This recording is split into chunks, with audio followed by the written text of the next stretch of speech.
আসসালামু আলাইকুম। পবিত্র ঈদুল আজহার শুভেচ্ছা রইল। ঈদ মোবারক।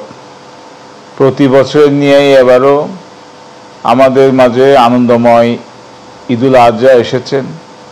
এই দিনে আমি আমার মরহুম পিতা মাতা, ভাই বন্ধু, আত্মীয় স্বজন যারা ইন্তেকাল করেছেন তাদের আত্মার মাগফিরাত কামনা করছি এবং রব্বুল আলামিনের কাছে প্রার্থনা করছি রব্বুল আলামিন যেন সবাইকে জান্নাতুল ফেরদৌস নসিব করেন।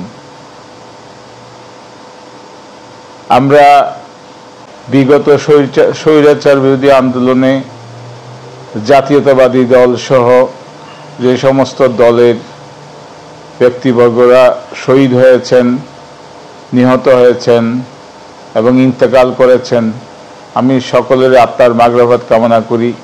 রব্বুল আলামিনের কাছে প্রার্থনা করি রব্বুল আলামিন যেন সবাইকে জান্নাতুল ফেরদৌস নসিব করেন।